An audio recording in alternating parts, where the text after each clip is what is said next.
পররাষ্ট্র মন্ত্রণালয়ের কল্যাণমূলক সংগঠন ফরেন অফিস স্পাউসেস অ্যাসোসিয়েশন ফোসার উদ্যোগে রাজধানীতে আয়োজিত হচ্ছে দিনব্যাপী ইন্টারন্যাশনাল চ্যারিটি বাজার। শনিবার রাজধানীর বেইলি রোডে ফরেন সার্ভিস একাডেমিতে দিনব্যাপী এই চ্যারিটি বাজারের আনুষ্ঠানিক উদ্বোধন করা হয়। উদ্বোধনী অনুষ্ঠানের প্রধান অতিথি হিসেবে ছিলেন বাংলাদেশ আইন কমিশনের চেয়ারম্যান বিচারপতি জিনা তারা। এতে বিশেষ অতিথি ছিলেন পররাষ্ট্র সচিব এম জসিমউদ্দিন। অনুষ্ঠানে বক্তব্য রাখেন ফোসার প্রধান পৃষ্ঠপোষক জাহানারা সিদ্দিকী ও প্রেসিডেন্ট শায়লা পারভীন। এছাড়াও ঢাকার চীন, থাইল্যান্ড, দক্ষিণ কোরিয়া, পাকিস্তান, জাপান, নেপাল প্রভৃতি দেশের রাষ্ট্রদূতরা যোগ দেন। চ্যারিটি বাজারে বাংলাদেশ, চীন, নেপাল, শ্রীলঙ্কা, থাইল্যান্ড, পাকিস্তান, রাশিয়া, ভুটান, ফিলিস্তিন, জাপান, দক্ষিণ কোরিয়া সহ প্রভৃতি দেশের স্টল বসেছে। এই চ্যারিটি বাজার সকলের জন্য উন্মুক্ত।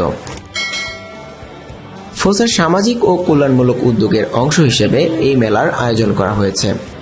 চ্যারিটি বাজার থেকে অর্জিত অর্থ আর্তমানবতার সেবায় ব্যয় করা হবে। উদ্বোধনী অনুষ্ঠানে প্রধান অতিথি বাংলাদেশ আইন কমিশনের চেয়ারম্যান বিচারপতি জিনা তারা বলেন, ফোসা একটি সামাজিক, কল্যাণমূলক, অলাভজনক ও অরাজনৈতিক সংগঠন।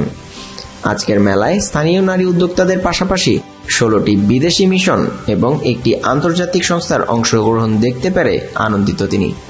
It's a privilege to address the opening ceremony of the FOSA International Charity Bazaar today at the Foreign Service Academy.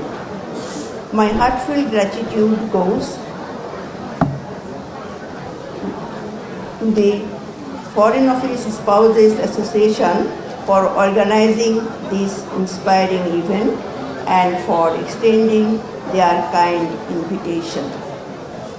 This occasion, with its noble purpose of fundraising for charitable causes, is a testament to FOSA's enduring commitment to serving humanity.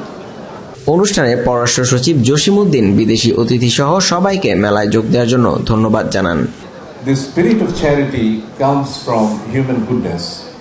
This is an act to help those who are in need of help. The humble efforts made by FOSA is a celebration of human goodness, and in this time of trouble and trepidation, FOSA's work and contributions stand out tall as a symbol of both goodness and hope. Let me conclude by wishing you all, ladies and gentlemen, a very happy New Year.